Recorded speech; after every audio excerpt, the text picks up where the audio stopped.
Sur le perron d'une petite maison au style victorien, dans un quartier tranquille de Blue Hollow, une ville du Midwest balayée par les vents d'octobre, Martha Ellison resserrait son vieux cardigan autour de ses épaules. L'air frais portait avec lui une odeur de feuilles mortes, de bois humide et une ombre de malaise. Ses yeux, délavés par l'âge mais toujours perçants, scrutaient la rue vide, là où sa petite fille aurait dû apparaître depuis plus de 20 minutes. « Émilie » appela-t-elle d'une voix tremblante, presque avalée par le vent. Aucune réponse, rien que le bruissement des feuilles et le tintement lointain d'un carillon de Porsche. Elle jeta un œil à sa montre, 15h45. Émilie n'était jamais en retard, pas depuis la mort de sa mère, Samantha. Depuis ce jour-là, la fillette de 8 ans semblait convaincue que le moindre écart, le moindre oubli, pouvait déclencher une autre tragédie. Martha sentit ses doigts se crisper tandis qu'elle attrapait son téléphone. « Seigneur, aie pitié » murmura-t-elle. « Quand un enfant disparaît, c'est comme si la terre elle-même arrêtait de tourner. Laisse un j'aime si cette histoire te touche et partage ton avis en commentaire en nous disant aussi de quelle ville tu nous regardes. Maintenant, reprenons l'histoire. » À quelques rues de là, Jonathan Blake était plongé dans le moteur ouvert d'une vieille Mustang 1969, les bras couverts de graisse. Retraité depuis seulement 8 mois, il avait trouvé dans la restauration de la voiture de son père un exutoire pour éviter de penser. Penser à la maison silencieuse, à la table du dîner où il mangeait seul, à l'absence de rire là où autrefois régnait celle de sa femme. Depuis que Samantha avait perdu sa bataille contre le cancer, le silence était devenu son pire ennemi. Il essuya ses mains sur un vieux chiffon lorsque son téléphone vibra. Il décrocha. « Martha, qu'est-ce qui se passe ?» Une seule seconde, une seule inflexion dans la voix de la vieille femme, et il sut que quelque chose n'allait pas. Quelque chose de grave. Émilie. 10 minutes plus tard, son pick-up freina brutalement sur le parking de l'école primaire de Blue Hollow. Il n'avait même pas pris le temps de se laver les mains, encore tachées de cambouis. Le cœur battant à tout rompre, il bondit hors du véhicule. À l'entrée, Madame Catherine Meyers, l'enseignante de CE2 d'Émilie, l'attendait, le visage tendu. « Monsieur Blake, je vous assure que je l'ai vu monter dans son bus comme tous les jours. Numéro 17, à 15h15, comme d'habitude. Alors où est-elle » demanda-t-il d'un ton tranchant, passant une main nerveuse dans ses cheveux grisonnants. « Elle n'est jamais arrivée chez sa grand-mère. » Catherine secoua la tête, confuse.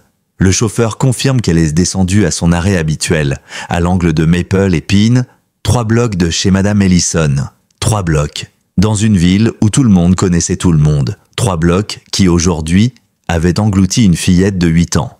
À 16h30, le shérif Robert Langlais avait déjà mobilisé ses adjoints et lancé une recherche. Jonathan arpentait les trottoirs, inspectant chaque fissure dans le béton comme si une réponse pouvait y être cachée. « On va la retrouver » dit le shérif posant une main solide sur son épaule. Ils avaient travaillé ensemble pendant plus de 15 ans avant la retraite de Jonathan, mais aujourd'hui, dans les yeux de Langlais, il y avait une distance, celle qu'on réserve aux familles de victimes. Elle a disparu depuis presque 2 heures, murmura Jonathan, la voix étranglée. Et la nuit tombe dans moins de 3. On a lancé un appel au comté, mobilisé toutes les unités disponibles. L'école nous a déjà envoyé une photo récente. Langlais hésita, puis posa la question que Jonathan redoutait. Tu penses qu'il pourrait y avoir quelqu'un avec une rancune? Quelqu'un que t'as mis derrière les barreaux? La mâchoire de Jonathan se contracta. Il y en avait des dizaines. 30 années dans les forces de l'ordre, ça laisse des ennemis derrière soi. Des gens qui pourraient croire que s'en prendre à Émilie serait une forme de justice.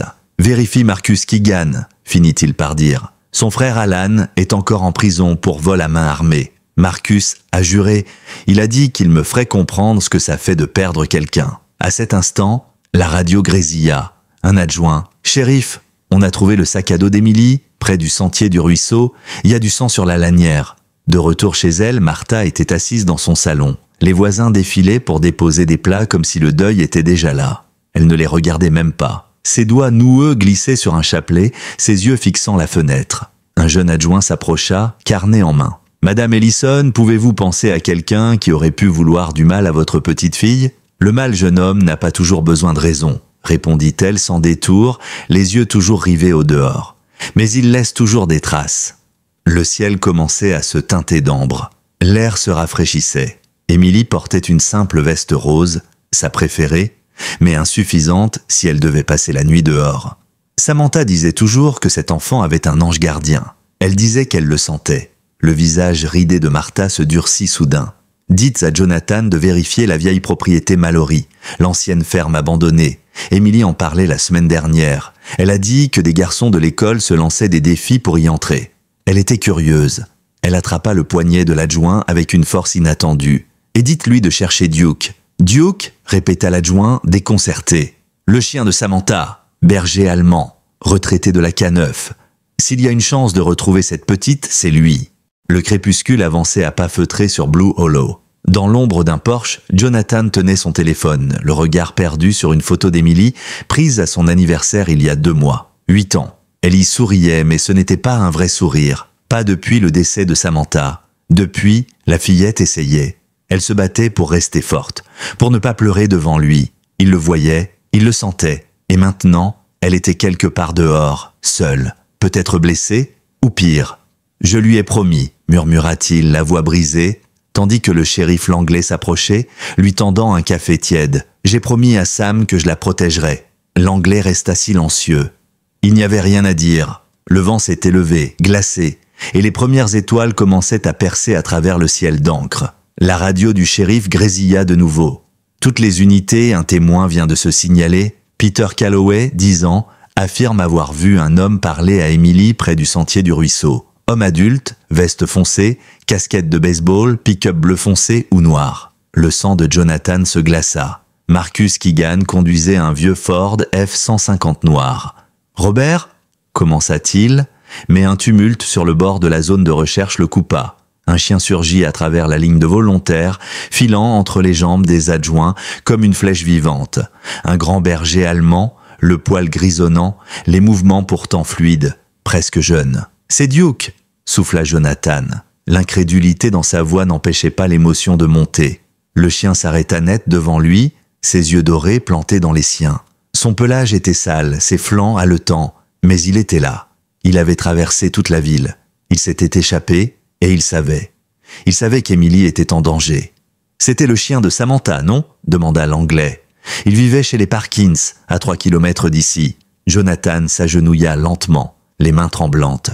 Duke s'approcha et aboya une seule fois, net, presque autoritaire. Puis il fit demi-tour et s'élança vers les bois. Il se retourna à mi-parcours, comme pour dire « Suivez-moi ». « Il veut qu'on le suive », murmura Jonathan. Un éclat de quelque chose s'alluma dans ses yeux. Pas de la certitude, mais de l'espoir. « C'est un vieux chien jaune », dit l'Anglais hésitant. « Il pourrait être confus ou désorienté. »« Non », coupa-t-il en se redressant déjà. Il était le partenaire de Samantha. Et Emily adore ce chien plus que tout au monde. S'il la cherche, c'est qu'elle est vivante. Dans la radio d'un adjoint, la voix de Martha perça, chevrotante mais ferme. Certains liens ne se rompent pas simplement parce qu'on ne se voit plus. Ce chien a plus de jugeote dans ses pattes que bien des gens avec un badge. Duke aboya de nouveau, cette fois avec urgence, et Jonathan sentit son cœur s'embraser. « J'arrive, ma fille », souffla-t-il. Il ne savait pas s'il s'adressait à Emily ou à Samantha. La forêt s'assombrissait à mesure qu'il s'enfonçait, la lampe torche de Jonathan éclairant un chemin que Duke semblait déjà connaître. Les gyrophares derrière eux devenaient de simples éclats bleus et rouges, presque irréels. « Ce chien a été le partenaire de Sam pendant 5 ans, dit-il à l'Anglais, qui tentait de suivre le rythme. Ils se comprenaient sans parler, il sentait quand elle avait peur, quand elle doutait. Il y eut un moment d'arrêt à un carrefour de sentiers. Duke leva la tête, flaira l'air, puis s'immobilisa, l'air hésitant. Jonathan sentit l'angoisse revenir. Il connaissait ce chien. Il voyait dans son regard l'incertitude, la fatigue, la douleur aussi. Il avait 11 ans. Un âge avancé pour un chien de travail, l'arthrite avait alourdi ses pas. Mais là, maintenant, quelque chose le poussait au-delà de ses limites. L'Anglais tenta de le raisonner. On a des unités qui fouillent déjà la propriété Mallory. Peut-être qu'on ferait mieux de... Duke aboya brusquement, tranchant l'air comme un ordre. Puis il s'élança à droite, plus vite encore, la queue tendue, concentré. « Il a quelque chose !» cria Jonathan, le souffle court, en courant derrière lui. De retour à la maison familiale, Martha était assise à la table de la cuisine. Un mug de thé refroidi entre les mains. Un détective, Francis Delaney, tournait les pages de son carnet en silence. « Madame Ellison, je dois vous reposer la question. Y a-t-il quelqu'un qui aurait pu en vouloir à Emily ou à votre gendre? Des menaces, des choses inhabituelles à l'école ou dans le voisinage ?» Martha leva lentement les yeux, plantant son regard dans celui du jeune homme. Vous savez, dit-elle d'un ton égal, mon défunt mari disait toujours qu'on reconnaît un homme à la manière dont il pose ses questions. Elle le fixa. Pourquoi est-ce que vous êtes ici à prendre des notes, détective, au lieu d'être dehors avec les autres à la chercher? Delaney sourit, un sourire qui n'atteignit pas ses yeux. Quelqu'un doit coordonner les pistes depuis ici, madame. Elle hocha la tête lentement. J'ai enseigné dans cette ville pendant 40 ans. J'ai eu votre père en cours, en littérature anglaise. Elle but une gorgée. Il n'était pas très doué pour mentir non plus. Le détective ferma brusquement son carnet. Madame Ellison, je comprends que vous soyez bouleversée, mais insinuez. Je n'insinue rien, jeune homme. Je suis simplement une vieille femme inquiète pour sa petite fille. Elle se leva lentement, contourna la table. Maintenant, si vous voulez bien m'excuser, j'ai des appels à passer. Une fois seule, Martha décrocha son téléphone et composa un numéro qu'elle n'avait pas utilisé depuis des années. Betty, c'est Martha. J'ai besoin que tu fouilles dans les anciens dossiers de la police. Tu travaillais aux archives. Tu te souviens de l'affaire Keegan ? Oui ? Bien, je pense qu'il nous manque une pièce. Dans les bois, Duke s'arrêta net, ses pattes creusant fébrilement le sol. Jonathan manqua de trébucher sur lui. Le chien avait repéré quelque chose, une trace, un indice. Le faisceau de la lampe torche glissa sur une branche épineuse. Un ruban rose y était accroché, déchiré. Jonathan le saisit entre ses doigtiers tremblants. « C'est le sien !» souffla-t-il. « Je l'ai mis dans ses cheveux ce matin. » Duke gémit doucement, puis recommença à renifler frénétiquement. Il s'élança de nouveau, plus vite, plus déterminé encore. « À toutes les unités, ici le shérif Langlais » grésilla la radio. « On a retrouvé une preuve formelle de la présence d'Emily Blake sur le sentier nord. Le ruban rose qu'elle portait ce matin est entre les mains du père. Poursuivez la fouille dans cette direction. » Jonathan continuait de courir derrière Duke, le souffle court, son cœur battant à s'en rompre les côtes. Il n'avait plus couru comme ça depuis des années, mais l'adrénaline le portait. Pendant ce temps, à la maison des Blake, le détective Delaney s'apprêtait à repartir lorsque son téléphone sonna. Il s'éloigna de la pièce avant de décrocher. « Dis-moi que tu la tiens. » La voix à l'autre bout, rauque et nerveuse, n'était autre que celle de Marcus Keegan. « On a un problème, cracha-t-il. Le chien, celui de Samantha. Il l'a retrouvé, ce vieux K9 de malheur. » Delaney pâlit légèrement. « Comment c'est possible ? Il est censé vivre chez les Parkins, à des kilomètres. »« J'en sais rien, » répondit Marcus paniqué. « Mais Jonathan et le shérif sont sur ses talons, et il les emmène droit sur nous. » Le détective jura à voix basse. « Change de plan, déplace-la. Va au 2e site, je m'occupe de Jonathan et du chien. Et quoi qu'il arrive, efface les traces, toutes. » Il raccrocha avant que Marcus n'ait le temps de répondre. Dans le salon, Martha, toujours debout près de la fenêtre, avait tout entendu. Elle tenait dans sa main une photo de Samantha en uniforme, Duke assis fièrement à ses côtés, et juste en dessous, un article de presse jauni retraçant l'arrestation des frères Keegan. Delaney n'y était pas mentionné, alors qu'il y avait activement participé. Un oubli volontaire. Ce chien a plus de sens que la moitié des officiers de cette ville, murmura-t-elle à voix basse en décrochant de nouveau son téléphone. Et j'ai comme le pressentiment qu'il n'est pas le seul à savoir plus qu'il ne le montre. Duke s'arrêta si brusquement que Jonathan faillit le heurter de plein fouet. L'animal était tendu, les oreilles dressées, les yeux fixés sur quelque chose juste au-delà du faisceau de lumière. « Qu'est-ce que c'est, mon grand ?» chuchota Jonathan, le cœur tambourinant. L'Anglais arriva juste derrière lui, la main sur la crosse de son arme. Jonathan balaya la végétation de sa lampe torche et aperçut un éclat de rose. Il s'approche en hâte. C'était la veste d'Emily, sa petite veste rose, accrochée à une branche basse. Une manche traînait dans la terre comme si elle avait été arrachée en hâte. Duke gémit doucement puis se mit à gratter le sol. Jonathan se jeta à genoux à ses côtés, ses mains rejoignant les pattes du chien. Il creusa avec frénésie jusqu'à ce que ses doigts rencontrent un petit objet dur. Il l'extirpa doucement de la terre, une barrette en forme de papillon, la préférée d'Emily. Elle était là, souffla-t-il, les yeux pleins de larmes. Il tendit la barrette à Duke. « Trouve-la, mon vieux. Je t'en supplie, trouve ma fille. » Le berger allemand renifla l'objet, puis leva la tête vers le vent. Il sentit quelque chose, et sans prévenir, il s'élança vers la crête qui dominait l'ancienne carrière. Jonathan le suivit, glissant sur les rochers humides. En haut, Duke se posta au bord d'un escarpement. Il aboyait frénétiquement vers le vide. Jonathan braqua sa lampe dans la direction indiquée. Il vit alors une petite corniche, à mi-hauteur de la paroi. Et dans cette paroi, une cavité, une ouverture sombre, un ancien tunnel de mine. Le genre d'endroit scellé depuis des décennies. Mais celui-ci ne l'était pas. Duke aussi l'avait vu. Il aboya, s'agitant le long du bord, cherchant un chemin. « Non, Duke !» hurla Jonathan en le retenant par le collier. « C'est trop dangereux !» Il tenta d'appeler l'anglais avec son téléphone, mais il n'y avait aucun signal. Une zone morte, totalement coupée du monde. Le chien tirait sur son collier, haletant, prêt à se jeter dans le vide. Jonathan, à bout de souffle, tentait de garder son calme. « Elle est là, hein ?» demanda-t-il doucement, comme si Duke pouvait lui répondre. Le chien aboya doucement, puis fixa Jonathan droit dans les yeux. C'était une réponse, claire, affirmée. Au même moment, de l'autre côté de la carrière, un faisceau lumineux apparut, une lampe torche, puis une silhouette, un homme avançant lentement vers l'entrée du tunnel. Il tenait quelque chose dans les mains, un sac, un fusil, peut-être les deux. Jonathan retint sa respiration. Il s'agissait de Marcus Keegan. Il le reconnut aussitôt à sa démarche, puis une deuxième silhouette apparut. Et là, son sang se glaça. C'était Delaney. Le détective s'approcha du rebord, échangea quelques mots avec Marcus, puis s'attacha à la corde fixée à un tronc. Il descendait. Droit vers l'entrée du tunnel. Jonathan murmura à voix basse « Non, non, il est avec eux ». Duke aboya faiblement, son corps entier vibrant d'impatience et de tension. Il savait. Il avait toujours su. Jonathan sentit la colère monter. Tout s'éclairait soudain. Le transfert soudain de Samantha hors de la K9. Les dossiers manquants dans l'affaire Keegan. Le regard trouble de Delaney. Samantha avait découvert quelque chose et on l'avait fait taire. Le vent soufflait plus fort maintenant et dans l'obscurité, la tension montait encore. Jonathan s'agenouilla auprès de Duke. « Trouve-la, mon vieux », murmura-t-il d'une voix chargée d'émotion. « Montre-moi où elle est. » Le chien s'élança de nouveau, plus déterminé que jamais, et Jonathan le suivit, en jurant de ne jamais laisser sa fille entre les mains de ceux qui avaient trahi leur serment. La descente fut brutale.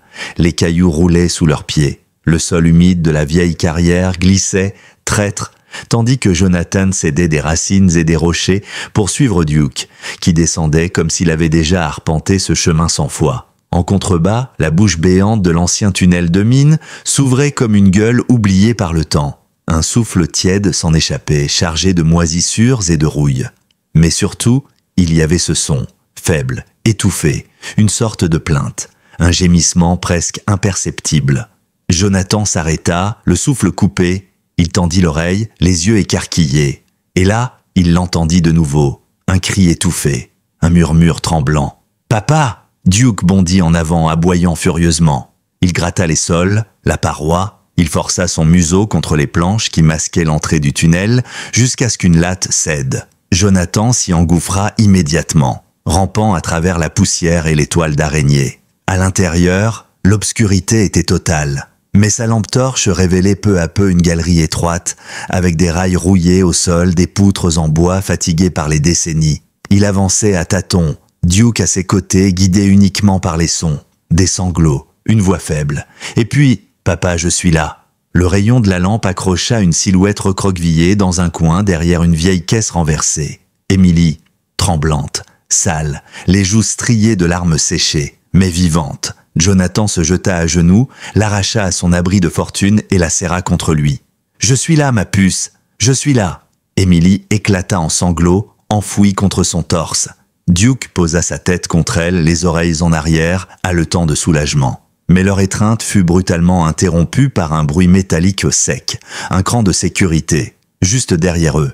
Delaney. « Tu ne devrais pas être ici, John », dit-il d'un ton étrangement calme, son arme pointée vers eux. Tout aurait pu rester propre, simple. Une disparition tragique, un vieux dossier refermé, personne ne creusait. Mais non, t'as toujours eu ce foutu instinct et ce fichu chien. Jonathan recula lentement, plaçant son corps entre Émilie et l'arme. « Pourquoi ?» demanda-t-il, la voix chargée de colère. « Pourquoi elle ? Elle n'a que 8 ans, bon sang !» Delaney haussa les épaules. « Elle est spéciale, très spéciale. Tu ne t'en es jamais rendu compte ? Les enfants comme elle, avec ce type de mémoire, de sensibilité, on les repère tôt et on les vend cher. » Jonathan sentit un frisson glacial le parcourir. Chaque mot de Delaney était une gifle, un cauchemar éveillé. « Tu parles de trafic humain ? À Blue Hollow ? C'est partout, jeune. Tu le sais aussi bien que moi. Tu crois que c'est un hasard si la moitié de tes anciens collègues sont partis ou ont été mutés. Ceux qui parlaient trop disparaissent, les autres ferment les yeux. Mais toi et ta fichue femme, vous avez toujours voulu faire ce qui était juste. » Duke grogna, les babines retroussées. Il savait, il comprenait. Émilie se cramponna à son père. Jonathan se redressa lentement, les bras levés. « Écoute, tu n'as pas besoin de faire ça, tu peux t'en aller, dire que t'étais trop tard, que tu as suivi une mauvaise piste, je ne parlerai pas. Tu me prends pour un idiot ?» cracha Delaney. « T'as déjà tout compris. Et maintenant que t'as retrouvé la fille ?» Avant qu'il ne puisse finir sa phrase, un bruit sourd retentit derrière lui. Un grognement, un choc, quelque chose de rapide, puis un cri étouffé. Marcus Keegan venait d'apparaître à l'entrée du tunnel, alerté par le bruit. Mais il n'avait pas vu Duke s'élancer. Le vieux berger allemand lui sauta à la gorge avec la fureur d'un animal 2 fois plus jeune. Marcus tomba à la renverse, le fusil heurtant la roche, tandis que Duke le plaquait au sol, les crocs enfoncés dans sa veste. Delaney se retourna, paniqué. Jonathan en profita pour bondir sur lui arracher l'arme des mains. Les 2 hommes tombèrent à la renverse dans un nuage de poussière. Ils se débattirent, luttant au sol, jusqu'à ce que Jonathan parvienne à lui asséner un coup sec derrière la nuque. Delaney s'effondra, inconscient. La galerie vibrait des échos de la lutte.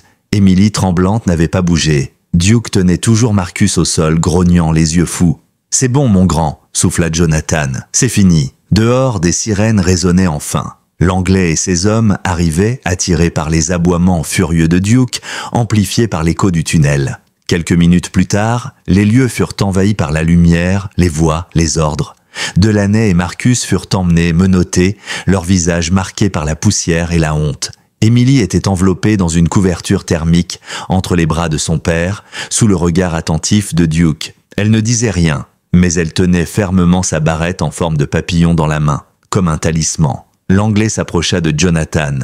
« Tu avais raison depuis le début, dit-il, le regard sombre. Delaney faisait partie du réseau depuis longtemps. Et il n'était pas seul. » Jonathan regarda sa fille, puis Duke. « On fera la lumière sur tout ça, même si ça nous prend des années. » Martha, arrivée en urgence, traversa le cordon de sécurité pour rejoindre sa famille.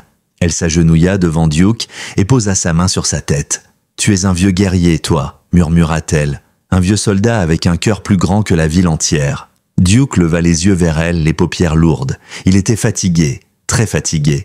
Mais pour la première fois depuis des jours, tout le monde était réuni et vivant. Le lendemain matin, la lumière pâle de l'aube filtrait à travers les rideaux du salon de Martha. Jonathan était assis dans le vieux fauteuil en cuir près de la cheminée. Sa fille blottie contre lui, encore endormie. Émilie n'avait pas prononcé un mot depuis son retour. Les médecins de l'hôpital avaient assuré qu'elle n'avait pas été physiquement blessée. Mais Jonathan savait que ce genre de silence était plus profond que toutes les blessures visibles. C'était celui des enfants qui ont compris trop tôt que le monde n'était pas toujours juste, que le mal peut prendre le visage d'un ami, d'un professeur, d'un voisin. Duke dormait au pied du canapé, son ventre se soulevant lentement, ses flancs couverts de petites éraflures. Il avait été examiné par le vétérinaire d'urgence de la ville, qui n'avait pu que confirmer ce que Jonathan craignait déjà.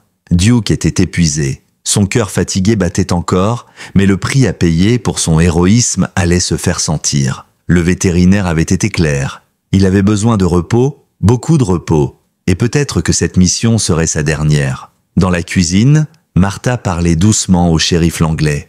Elle tenait entre ses mains une tasse de café trop fort, comme si la chaleur pouvait repousser le froid qui lui collait à la peau depuis 24 heures. « Vous m'aviez dit que Keegan était sous surveillance », murmura-t-elle. Comment a-t-il pu disparaître aussi facilement? L'Anglais ne répondit pas tout de suite. Il fixait le fond de sa tasse comme s'il y lisait une vérité qu'il ne voulait pas avouer. Il avait des appuis, des gens placés, des noms qu'on retrouve maintenant dans les dossiers de Delaney. Des juges, des fonctionnaires, des policiers à la retraite. Il n'était pas seul. C'est ce que je craignais, souffla-t-elle. Samantha m'avait parlé de choses troublantes, il y a des années. Mais elle avait peur de faire tomber tout un système. Elle disait que même à l'intérieur du service K9, certains ordres n'avaient aucun sens. L'Anglais acquiesça lentement. On pensait tous qu'elle devenait parano. Mais elle voyait clair. Elle avait compris. Martha le fixa. Et maintenant? Que va-t-il se passer? Maintenant? L'Anglais inspira profondément. Maintenant, on ouvre les tiroirs. Tous.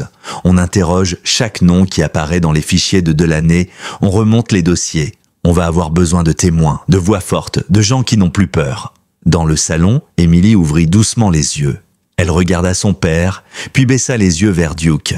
Le vieux chien ouvrit un œil, battit faiblement de la queue. « Il m'a trouvé » dit-elle d'une voix à peine audible. Jonathan se figea. C'était la première chose qu'elle disait depuis la nuit précédente. « Oui, ma chérie », répondit-il, sa gorge nouée. « Il t'a trouvé. » Elle descendit lentement de ses genoux, s'agenouilla à côté de Duke et posa sa main sur son museau. « Il ne m'a jamais abandonné. Même quand je pleurais, même quand je croyais qu'on m'avait oublié. » Jonathan sentit ses yeux se remplir de larmes. Il s'agenouilla à côté d'elle et la serra dans ses bras. « On ne t'oubliera jamais, Émilie. Jamais. » Plus tard, dans la journée, la ville tout entière semblait s'être figée dans une sorte de tension suspendue. Les journaux locaux affichaient des titres aussi choquants qu'ouverts. Trafic d'enfants, une conspiration à Blue Hollow, les visages de Delaney et Marcus Keegan apparaissaient en une. Mais il y avait aussi une autre photo, celle d'un chien. Duke, le vieux berger allemand, assis droit, les oreilles au pointé, la médaille de Samantha autour du cou. Un héros. Mais Jonathan savait que derrière cette reconnaissance, les choses allaient se compliquer. Le FBI avait été dépêché pour reprendre l'enquête. Et déjà des agents passaient au crible les dossiers, les comptes bancaires, les messages cryptés laissés par Delaney sur une clé USB cachée dans son bureau. L'affaire dépassait la ville. Et ce n'était que le début. Le soir venu, alors que le calme semblait revenu sur Blue Hollow, Jonathan fut réveillé par un bruit au rez-de-chaussée. Il descendit prudemment, un vieux revolver à la main, et trouva la porte d'entrée entr'ouverte. Sur le perron, un petit paquet l'attendait. Une boîte en métal, ancienne. Il la ramassa, vérifia qu'elle n'était pas piégée, puis l'ouvrit. À l'intérieur, il y avait une lettre, manuscrite. Sur un papier jauni par le temps, une écriture féminine. Il la reconnut immédiatement. Samantha. « Si tu lis cette lettre, c'est que quelque chose m'est arrivé, » commençait-elle. « Je n'ai jamais pu te dire tout ce que je savais. Ce n'était pas sûr. Mais j'ai découvert que ce que nous pensions être une simple infiltration criminelle était bien plus vaste.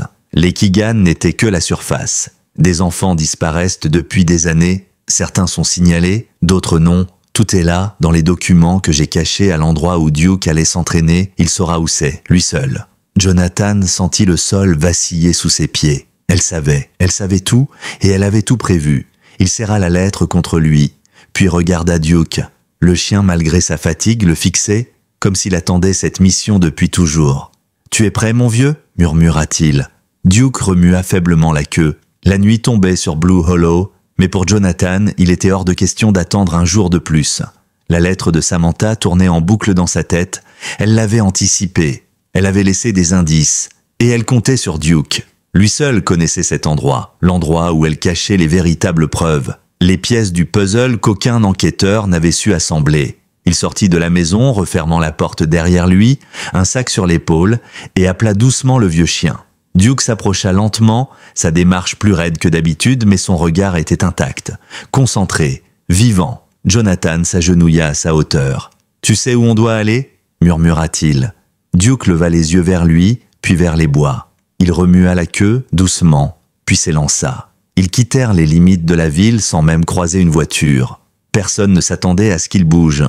Et surtout pas maintenant. Le sentier qu'ils empruntaient était à peine visible, envahi par la mousse, les feuilles mortes et les ronces. Mais Duke le suivait comme s'il était tracé en lumière. Après 20 minutes de marche silencieuse, ils arrivèrent à une clairière oubliée au cœur de la forêt. Là, au pied d'un vieux chêne tordu, se trouvait une structure en bois effondrée. Les vestiges d'un ancien camp d'entraînement canin que Samantha utilisait en secret bien avant sa dernière mission. C'était ici qu'elle venait tester Duke sur des parcours complexes. L'endroit n'apparaissait sur aucune carte officielle. Le chien s'arrêta net. Il renifla le sol, gratta légèrement, puis poussa un gémissement. Jonathan s'agenouilla et commença à creuser, ses doigts glissant sur la terre humide. Au bout de quelques minutes, il heurta une boîte métallique, fermée avec soin. Il l'ouvrit prudemment. À l'intérieur des carnets, 3, tous écrits de la main de Samantha. Des schémas, des listes de noms, des photos, mais aussi une clé USB, scotchée à l'intérieur du couvercle, et une note. Si quelqu'un lit ceci, et que je ne suis plus là, alors donnez tout au procureur Blake Hastings. C'est le seul à qui je fais confiance. SH. Jonathan sentit une vague d'émotion le traverser. Il tenait dans ses mains l'héritage de sa femme, son combat, sa voix, prolongée au-delà de sa mort. Il remit tout dans le sac puis se leva. Duke semblait vouloir rester. Il fixait le vieux parcours d'obstacles, envahi par les branches. Jonathan comprit. Le chien se souvenait. De chaque saut, de chaque ordre, de chaque encouragement murmuré par Samantha. « On reviendra ici, toi et moi, dit-il doucement. Quand tout ça sera fini, je te le promets. » Le retour vers la maison fut silencieux, comme un pèlerinage. Mais à peine eurent-ils passé les limites de la ville qu'ils comprirent que quelque chose n'allait pas. Des gyrophares clignotaient au loin près de la rue principale. Jonathan accéléra le pas. Il reconnut aussitôt la silhouette de l'Anglais en train de parler à 2 agents fédéraux. « Qu'est-ce qui se passe ?» demanda-t-il, le souffle court. L'Anglais se tourna vers lui. Son visage était tendu, les traits tirés. « Il y a eu une intrusion au commissariat. Quelqu'un a tenté de s'emparer des preuves de l'affaire Keegan. La salle des scellés a été forcée. » Jonathan sentit son cœur rater un battement. Il ouvrit son sac et en sortit la clé USB. « C'est ça qu'ils veulent, ce que Samantha a caché. » L'Anglais le fixa. « Tu l'as trouvé ?» Jonathan acquiesça. « Et plus encore, elle avait tout documenté. Chaque déplacement, chaque complicité, chaque virement bancaire. Elle a tout remonté jusqu'à un groupe d'investisseurs basé à New Haven, une société écran et plusieurs noms connus, l'Anglais très connu. » Le shérif inspira lentement. « Alors tu ne peux pas rester ici, pas avec Emily, pas avec ça dans les mains. » Il se tourna vers les agents. « Trouvez-lui une planque sûre, maintenant !» Mais Jonathan secoua la tête. « Je ne fuis pas. Je veux faire tomber ces salauds, et je ne veux pas qu'Emily vive dans la peur toute sa vie. » L'Anglais hésita, puis hocha lentement la tête. « Alors tu vas devoir la jouer malin, très malin. » Ils décidèrent de dissimuler les carnets dans plusieurs endroits, les confiant à des gens de confiance. Une ancienne avocate à la retraite, un vétéran devenu pasteur, un enseignant respecté. Tous avaient connu Samantha, tous l'avaient admirée, et tous étaient prêts à se battre pour elle même après sa mort. Mais au fil des heures, des signes inquiétants se multiplièrent, une voiture noire garée trop longtemps devant la maison, un appel silencieux sur le téléphone fixe, une silhouette vue dans les bois derrière le jardin. Quelqu'un cherchait encore, quelqu'un n'avait pas abandonné, et ce quelqu'un connaissait l'existence de la clé USB. Un soir, alors qu'Emily dormait profondément et que Martha triait de vieux albums photos, Jonathan s'installa sur le perron. Il regarda Duke, qui somnolait à ses pieds. « Tu es fatigué, hein, mon vieux ?» Le chien ouvrit un œil, puis posa sa tête sur ses pattes. Il était au bout de ses forces, mais il était là, encore. Puis soudain, un bruit, léger, presque imperceptible, derrière la clôture. Jonathan se redressa. Il saisit sa lampe torche et la balaye autour de la maison. Rien. Mais Duke s'était levé. Et cette fois, il grogna. Duke s'était levé, le museau tendu vers l'obscurité, le poil hérissé sur l'échine. Il émettait ce grondement sourd, presque guttural, qu'il ne réservait qu'aux vraies menaces. Jonathan ne bougea pas. Il savait lire ce chien comme un livre ouvert, et Duke ne grognait jamais sans raison. Il éteignit la lampe torche et se fondit dans l'ombre du porche. L'air était dense, chargé d'une humidité anormale pour une nuit d'automne. Tout était trop silencieux, pas un bruit d'insecte, pas de vent, pas même le ululement lointain d'un hibou, juste ce vide. Un silence électrique. Puis, un craquement, léger, comme un pied qui écrase une branche. Jonathan bondit en avant, se glissant hors du porche en un mouvement fluide. Il se plaqua contre la clôture et scruta le terrain. Et là, il le vit. Une silhouette, à peine visible, immobile, observant la maison, trop grand pour être un adolescent, trop droite pour être un rôdeur ivre. Duke s'élança sans un bruit, traversant la pelouse comme une flèche. Il bondit contre la clôture, aboyant si violemment que la silhouette fit un pas en arrière. Jonathan jaillit à son tour, braquant sa lampe d'un geste vif. Rien. Le faisceau éclairait les arbres, du feuillage, une couverture de brume légère, mais la silhouette avait disparu. « Tu l'as vu aussi, pas vrai ?» murmura Jonathan en revenant près de Duke. Le chien s'assit, toujours aux aguets, les oreilles étendues. Jonathan savait ce que cela signifiait. Il n'y avait plus de doute, quelqu'un les surveillait. Et ce quelqu'un n'était pas là pour discuter. Il était temps d'agir. Le lendemain matin, l'Anglais arriva dès l'aube avec une proposition. « Le FBI veut te voir, Jonathan. Pas ici, pas au commissariat, dans un endroit neutre. Ils ont lu une partie des carnets, ils veulent t'entendre. » Jonathan secoua la tête. « Je ne leur fais pas confiance. Pas encore. » Il tendit la lettre de Samantha au shérif. « Je veux d'abord parler au procureur Blake Hastings. » Samantha comptait sur lui. « Je suivrai son instinct. » L'Anglais acquiesça. « Je peux organiser ça, mais ce sera risqué. Tu devras quitter la ville sans escorte, et sans que personne ne le sache. »« Je ne partirai pas sans Emily, » répondit-il immédiatement. « Et Duke ?» ajouta Martha derrière lui. Elle venait d'entrer dans la pièce, une tasse de thé à la main. « Tu comptes l'emmener aussi ?»« Il n'en peut plus, Jonathan, il a déjà tout donné. » Jonathan regarda le chien couché à ses pieds. Duke leva les yeux vers lui, puis posa sa tête sur ses pattes, résigné mais fidèle. Il nous a protégés plus d'une fois. Il mérite d'aller jusqu'au bout avec nous. Il posa sa main sur la tête du chien. Si c'est sa dernière mission, alors ce sera celle qu'il aura choisie. Quelques heures plus tard, il prenait la route.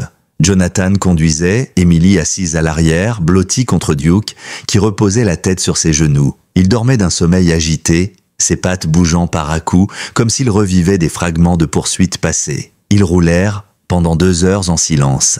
À l'approche de Redfield, une petite ville située à flanc de montagne, Jonathan bifurqua sur une route secondaire. L'endroit de la rencontre était un ancien chalet de chasse transformé en maison d'hôte. Blake Hastings y attendait, seul, un dossier à la main. « Monsieur Blake » dit-il en sortant du véhicule. « Merci d'être venu. » Le procureur était un homme sec, au regard vif, le costume légèrement froissé, comme s'il n'avait pas dormi depuis plusieurs nuits.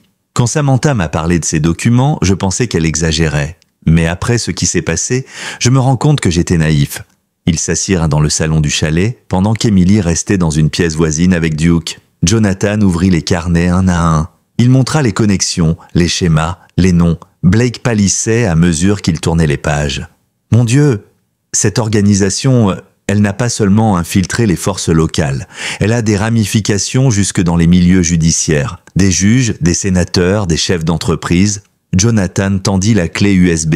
C'est la pièce centrale. Elle contient les enregistrements, des appels, des vidéos. Samantha les avait rassemblés, c'est ce qui l'a tué. Blake referma le dossier. Si je fais tomber tout ce monde, il va y avoir du sang. Et des représailles. C'est inévitable, répondit Jonathan. Mais tu ne seras pas seul. Ils passèrent la nuit dans le chalet. Mais à l'aube, Duke se mit à gémir. Il avait du mal à respirer. Jonathan s'agenouilla à ses côtés, les mains tremblantes. Le vétérinaire le plus proche était à plus de 20 kilomètres. Mais le chien n'avait pas peur. Il posait son regard sur Emily, comme s'il voulait s'assurer qu'elle allait bien. Emily s'approcha, les yeux pleins de larmes. Elle caressa doucement le flanc de son compagnon.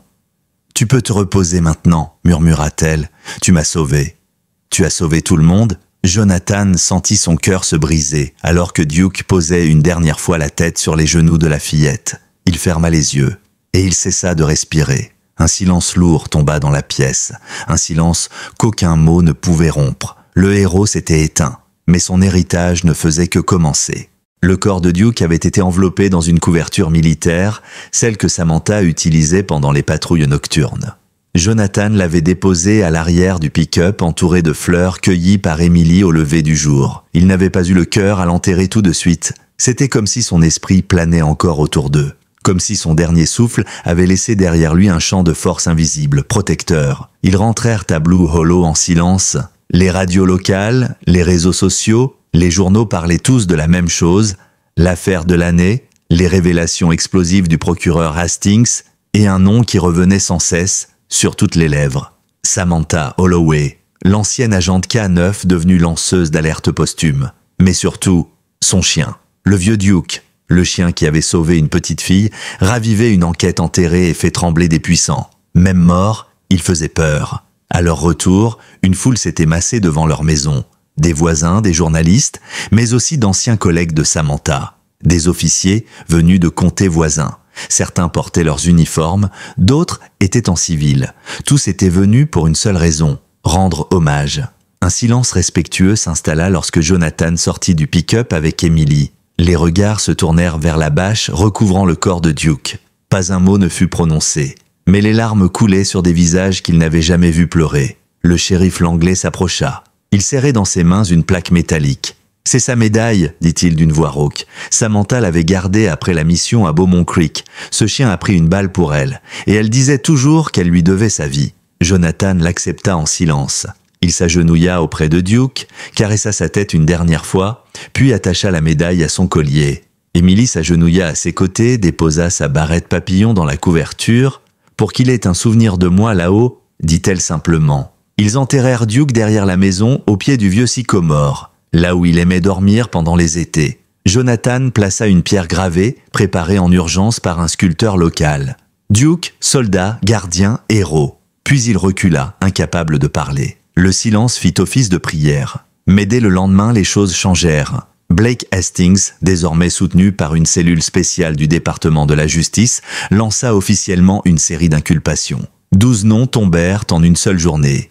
Juges, entrepreneurs, anciens policiers. Parmi eux, le maire adjoint de Blue Hollow, 2 professeurs et un investisseur immobilier très influent de New Haven.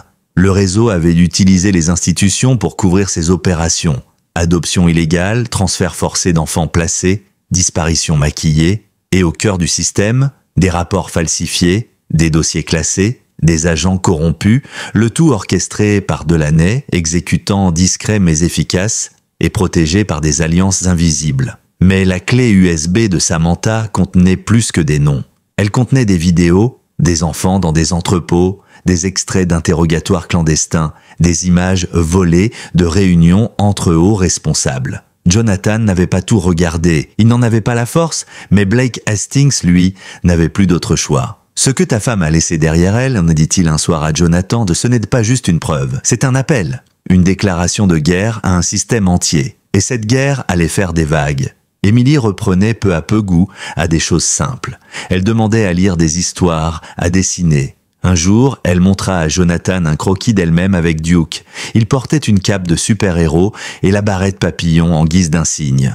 Elle avait écrit « Le seul chien capable de voler sans ailes ». Jonathan sentit ses yeux s'humidifier. Il comprit à ce moment-là que même si la peine ne disparaîtrait jamais, il y aurait encore de la lumière, grâce à elle, grâce à lui. Mais ce soir-là, alors qu'il rangeait les affaires de Samantha dans le grenier, il trouva un carnet dont il n'avait jamais entendu parler. Un petit carnet noir, à moitié déchiré, coincé entre 2 caisses. Il le feuilleta. À l'intérieur, des notes griffonnées à la hâte, des noms qu'il ne reconnaissait pas, des dates et une adresse à Chicago, un entrepôt relié à une société nommée Northbridge Holdings. Il fit une recherche rapide. L'entreprise avait officiellement fermé il y a 2 ans, mais selon le registre, elle possédait toujours un bail actif. Et c'est là que tout bascula. Samantha avait écrit au stylo rouge dans la marge « S'il me trouve, c'est là que tout recommence, là que les enfants sont transférés ». Jonathan sut alors que leur mission n'était pas terminée. Pas encore, ce que Duke avait commencé, ce qu'il avait sauvé, n'était que le sommet de l'iceberg. Et dans les profondeurs, quelque chose attendait encore d'être révélé. Le carnet noir de Samantha ne quittait plus la poche intérieure de la veste de Jonathan. Chaque fois qu'il le tenait entre ses mains, il sentait le poids de ses décisions, mais aussi le courage de celle qui avait osé regarder dans l'abîme. L'adresse à Chicago revenait en boucle dans son esprit. C'était là que tout recommençait. Là que les enfants disparaissaient sans trace, vers des destinations plus sombres que quiconque n'aurait pu l'imaginer. Il passa les jours suivants à creuser, pas seulement dans les documents laissés par sa femme, mais aussi dans les souvenirs. Elle parlait souvent de Northbridge, sans jamais vraiment expliquer. Un jour, elle avait prononcé ce nom dans son sommeil, un murmure brisé par l'angoisse. À l'époque, il avait cru à un rêve, mais aujourd'hui, il savait. Northbridge Holdings était un maillon essentiel, un centre logistique pour ce trafic d'êtres humains qui utilisait des enfants comme des pièces dans un échiquier d'horreur. L'Anglais, désormais écarté de ses fonctions officielles mais toujours fidèle à la cause, parvint à obtenir les plans du bâtiment. L'entrepôt se trouvait dans un secteur industriel désaffecté, au sud-ouest de Chicago, officiellement fermé, inoccupé selon les bases de données de la ville. Officieusement, des mouvements nocturnes, des livraisons sans registre et une activité thermique détectée par drone militaire quelques mois plus tôt. Rien n'avait été jugé suspect, jusqu'à maintenant. « Tu ne peux pas y aller seul », lui dit l'Anglais en posant une main sur son épaule. « Tu ne remonteras pas vivant si quelqu'un là-bas se rend compte que tu sais. » Jonathan le fixa, calme. « Je n'ai pas le choix. Samantha a donné sa vie pour ça. Duke aussi. Je ne vais pas m'arrêter maintenant. » Ils mirent en place une couverture simple mais solide. Blake Hastings détourna les regards administratifs pendant que l'Anglais contactait un ancien compagnon d'armes, devenu analyste pour la sécurité intérieure. Et une semaine plus tard, Jonathan était à Chicago. Il n'avait pris qu'un sac, un vieux revolver et la médaille de Duke. Pas comme un souvenir, mais comme une boussole. L'entrepôt était aussi sinistre que les images le laissaient penser. Un monolithe de béton usé, percé de quelques fenêtres grillagées, avec une seule entrée visible. Jonathan ne s'y aventura pas immédiatement. Il observe pendant 2 jours. Des véhicules banalisés entraient à heure fixe. Des hommes sans insigne. Une routine bien huilée, trop propre pour être légal, trop efficace pour être vide de sens. Mais le troisième jour, à 3h17 du matin, tout changea. Un fourgon arriva sans plaque. Il entra par la porte latérale, restée ouverte exactement 37 secondes. Durant ce laps de temps, Jonathan filma tout. Et sur l'un des vitres arrière du fourgon, il vit un petit point frappé. Une toute petite main. Un enfant. La rage le traversa comme un éclair. Il aurait voulu entrer, tout faire sauter, crier. Mais il resta immobile, car il savait qu'il n'avait qu'une chance. Il fallait remonter jusqu'au cœur de la bête. Le lendemain, il rencontra une ancienne amie de Samantha à Evanston, une hackeuse de génie planquée dans un atelier de réparation d'ordinateurs. Elle s'appelait Cassie Monroe, mais se faisait appeler Blink. Samantha l'avait aidé à éviter une lourde peine autrefois en échange de services discrets sur des affaires sensibles. Et cette fois encore, Blink accepta d'aider. « Je vais t'infiltrer le réseau interne de Northbridge », dit-elle en pianotant sur 3 claviers en même temps. « Mais si je me fais repérer, je saute, toi aussi. » En moins de 2 heures, elle découvrit que Northbridge Holdings n'était qu'une façade. Le vrai nom du groupe opérant derrière se cachait derrière une architecture de serveurs offshore reliée à une entité connue sous le nom de Eclipse Horizon. Cette organisation agissait comme un réseau de transit illégal fusionnant données personnelles, biométrie d'enfants enlevés et faux papiers d'adoption. C'était une industrie à part entière, millimétrée, déshumanisée, mais il y avait une faiblesse. Un port d'accès physique connecté à un serveur central situé sous l'entrepôt de Chicago. Un seul terminal non relié au réseau, utilisé pour synchroniser les données avant chaque transfert. « Si tu peux t'y connecter, même 30 secondes, je peux tout extraire », dit Blink. « Tu feras tomber la tête du serpent. » Jonathan regarda la photo de Samantha, puis celle de Duke, glissée dans son portefeuille. « Alors je vais entrer. » Cette nuit-là, il contourna la clôture en silence. Il était seul. Aucun plan de secours. Juste une lampe frontale, un pistolet chargé et le souvenir de toutes les vies brisées qu'il avait croisées. Il rampa dans la poussière, se glissa par une trappe latérale déverrouillée par Blink à distance. L'intérieur était un labyrinthe d'ombres et de couloirs métalliques. Il suivit les plans mémorisés, descendit 2 niveaux, franchit une porte blindée avec un badge volé la veille à un garde distrait. Et là, il vit la salle, froide, silencieuse, éclairée par une lumière bleutée. Au centre, un terminal. Un vieux serveur isolé, protégé par une série de câbles et de codes. Il s'en approcha, clé USB insérée. 30 secondes, une éternité. Une alarme se déclencha. Rouge, stridente, mais il tenait bon. Blink confirma la transmission. Les fichiers partaient, et déjà il entendait les pas. Les cris. Quelqu'un avait compris. Il arracha la clé, la glissa dans sa veste et courut. Mais au détour d'un couloir, un homme surgit. Arme au poing, trop rapide, trop proche. Jonathan leva les mains. Mais derrière lui, une ombre, un hurlement, un impact. L'homme s'effondra, et devant Jonathan, un autre chien. Un berger allemand, noir charbon, sans collier, épuisé, amaigri, mais les yeux brillants. Il grogna doucement, puis se posta devant lui, comme un garde du corps. Jonathan comprit. Ce chien était l'un des prisonniers. Un chien formé, un survivant, un remplaçant que le destin venait de lui envoyer. Jonathan n'avait pas le temps de réfléchir. Le berger allemand noir se tenait devant lui, la gueule encore retroussée, les crocs dégoulinant de sang. Il respirait fort, ses flancs tremblants d'épuisement. Mais dans ses yeux, il y avait cette même lueur que Jonathan avait vue chez Duke. La détermination, la loyauté, une sorte de feu ancien, ravivé malgré les blessures. « Tu viens avec moi ?» murmura Jonathan. Le chien ne bougea pas, mais son regard était une réponse en soi. Les alarmes hurlaient toujours à travers l'entrepôt. Des lumières rouges clignotaient sur les murs. Des portes métalliques commençaient à se verrouiller une à une. Il fallait partir, maintenant. Jonathan se pencha, récupéra le badge d'un garde inconscient et courut en direction de l'ascenseur de service. Le chien le suivit, silencieux, comme une ombre. Ils montèrent à toute vitesse, le cœur battant à l'unisson. Lorsqu'ils atteignirent le rez-de-chaussée, les échos de voix se faisaient entendre partout. Des hommes armés. Une réponse bien trop rapide pour être improvisée. Quelqu'un, quelque part, savait qu'il viendrait. Mais il avait ce qu'il était venu chercher. À la sortie de l'entrepôt, il bifurqua vers les quais de chargement. Là, dans un angle dissimulé par les camions abandonnés, une trappe rouillée donnait sur un ancien canal d'évacuation. Samantha l'avait mentionné une fois en passant. Un vestige du vieux Chicago industriel. Jonathan sauta suivi par le chien. Ils s'enfoncèrent dans l'obscurité. L'eau leur arrivait à la cheville. L'odeur était infecte, mais le tunnel les protégeait. Pendant plus d'1 heure, ils marchèrent à tâtons, suivant l'instinct. Le chien menait parfois la marche, flairant les zones les moins profondes, les angles sans piège. Il connaissait déjà les lieux, c'était évident. Il avait fui par ici, probablement plusieurs fois. Quand ils émergèrent enfin dans une ruelle de Brighton Park, l'aube teintait les immeubles de rose et d'or. Jonathan s'effondra contre un mur, épuisé. Le chien se coucha à ses pieds. Ils étaient en vivant, et les données aussi. Il appela immédiatement l'anglais. « J'ai la clé, je l'ai extraite. Et j'ai un nouveau témoin, un témoin à 4 pattes. » Le shérif n'en revenait pas. « Tu vas devoir bouger vite. Chicago ne sera plus sûr dans quelques heures. La presse commence à flairer quelque chose, et je viens d'apprendre qu'un mandat d'arrêt vient d'être lancé contre toi. » Jonathan eut un rire amer. « Bien sûr, quand on remue la vase, c'est toujours le pêcheur qui finit accusé de polluer l'eau. » Ils organisèrent un transfert vers un lieu sûr. Blake Hastings, désormais protégé par une unité fédérale spécialisée dans les enquêtes sensibles, leur offrit un refuge temporaire dans une maison sécurisée à l'extérieur de Madison.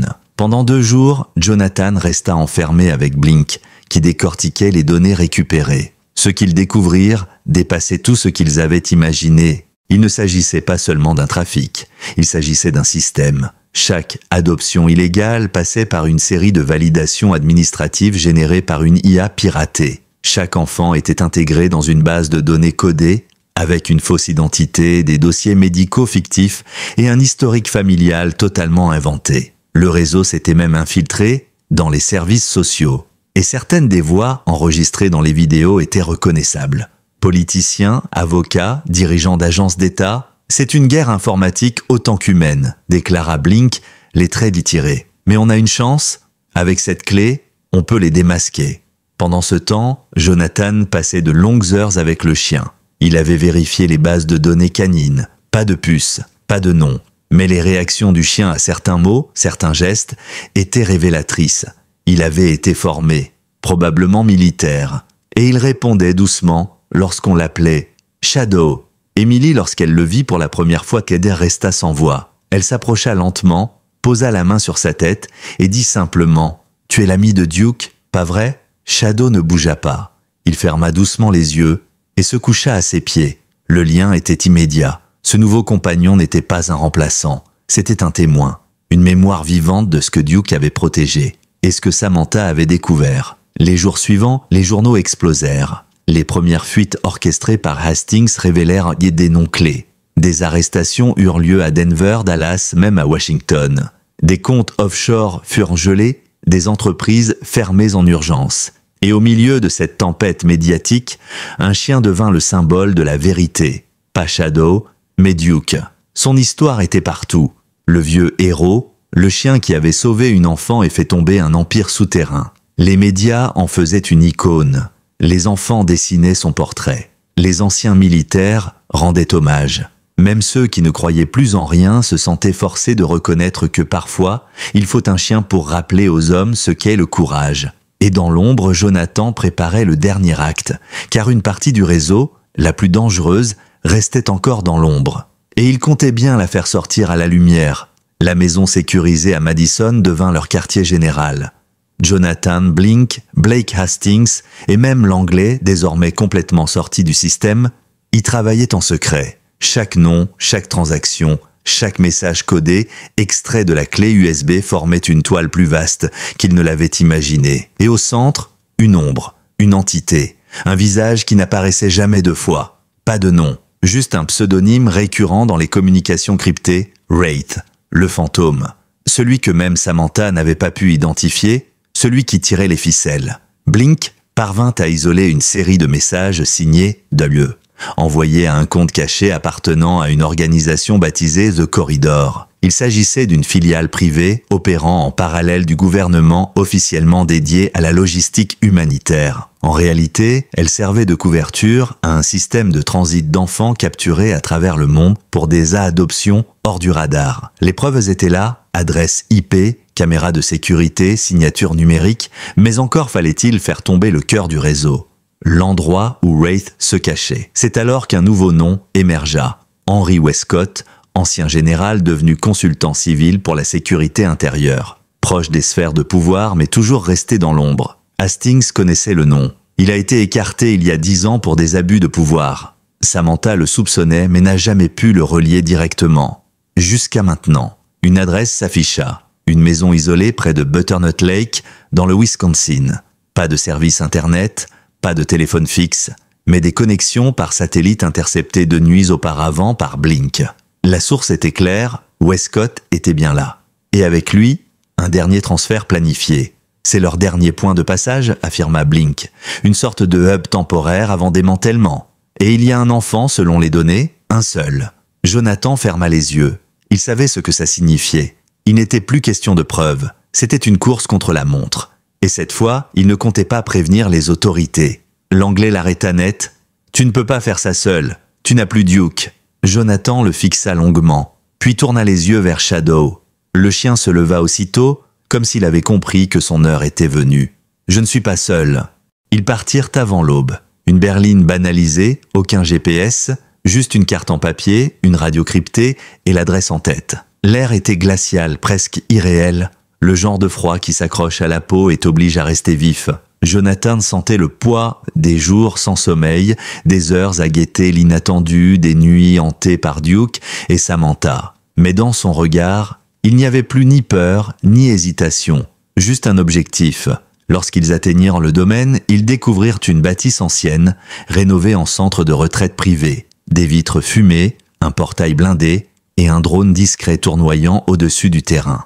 L'endroit n'était pas surveillé par des gardes visibles. Non, c'était plus subtil. Des capteurs, des barrières infrarouges, un réseau souterrain sophistiqué. Mais ce que Westcott ignorait, c'est que Samantha connaissait ces installations. Elle y avait été brièvement affectée, des années plus tôt. Et dans l'un de ses carnets, elle avait dessiné un plan. Jonathan et Shadow contournèrent les barrières, s'engouffrèrent dans une zone boisée, rampèrent sous les câbles, le chien ouvrait la voie, comme s'il avait été entraîné pour cela depuis sa naissance. À chaque pas, il se rapprochait du bâtiment principal. Jonathan repéra une grille d'aération, dissimulée derrière une haie. Il l'ouvrit doucement, se glissa à l'intérieur. Le tunnel menait droit à la cave. Là, un bruit, une respiration. Un enfant, enfermé dans une cage de verre. Une petite fille, recroquevillée, les bras autour des genoux. Elle leva les yeux et vit Jonathan, puis Shadow. Son visage changea aussitôt. Elle tendit la main vers le chien qui s'approcha lentement. Pas un grognement, pas une hésitation. Juste ce lien immédiat, brut, entre deux âmes marquées. Jonathan força la serrure. La petite fille se jeta dans ses bras. Mais le silence fut brisé par une voix grave. « Je dois avouer que je vous attendais plus tôt. » Il se retourna, Henry Westcott, calme, en costume gris, pas une goutte de sueur. Il tenait un pistolet, braqué sur Jonathan. Son regard était vide, comme s'il avait effacé toute forme d'émotion depuis des années. Samantha avait du cran, mais elle n'a jamais compris que ce n'était pas personnel. Ce n'est jamais personnel, ce sont juste des équilibres. Jonathan ne répondit pas. Il serra l'enfant contre lui, la protégeant de son corps. « Tu crois avoir gagné, Holloway ? Ce que tu as vu n'est qu'un échantillon. L'éclipse se relèvera. Toujours. Tu coupes une tête, il en pousse deux. Mais ce qu'il n'avait pas vu, c'était Shadow. Le chien s'était glissé dans l'ombre, silencieux comme un souffle. Et dans une fraction de seconde, il bondit. Westcott tira, une fois, mais trop tard. Le chien l'avait déjà percuté à la gorge, ils tombèrent tous les deux. Jonathan attrapa l'arme, vérifia que Westcott ne bougeait plus. Il était vivant, grièvement blessé, mais conscient. Suffisamment pour faire face à la justice. Et Shadow saignait. Le coup avait frôlé son flanc. « Non, non, non », murmura Jonathan, les mains tremblantes. Il pressa la plaie. L'enfant pleurait. Le chien, lui, restait calme, son regard posé sur elle. L'Anglais arriva moins de 10 minutes plus tard avec une équipe de secours. Ils sécurisèrent les lieux, appelèrent une ambulance et prirent en charge la petite. Son nom était Grace. Elle avait disparu depuis près d'1 an. Et grâce à Samantha, grâce à Duke, et maintenant à Shadow, elle rentrait chez elle. Mais la guerre n'était pas finie.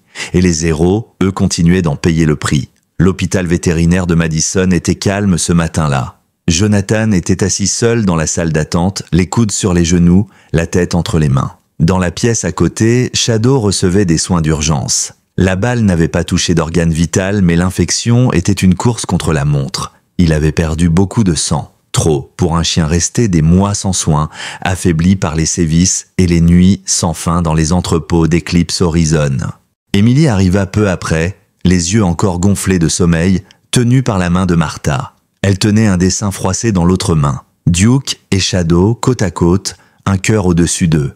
Elle l'avait fait pendant la nuit, pour porter chance. Elle se pencha, le glissa sous la porte de la salle d'opération, puis elle chuchota « Reviens, Shadow, tu ne peux pas partir, pas maintenant ». Et il revint. Contre toute attente, contre les statistiques, contre la logique, le chien ouvrit les yeux quelques heures plus tard. Il remua doucement la queue, et lorsqu'il vit Emily poser sa main sur la sienne, il poussa un léger gémissement. Un son doux, comme une promesse tenue. Il avait survécu, il avait tenu bon, et désormais, il était chez lui. Quelques jours plus tard, les journaux annoncèrent la chute définitive d'Eclipse Horizon.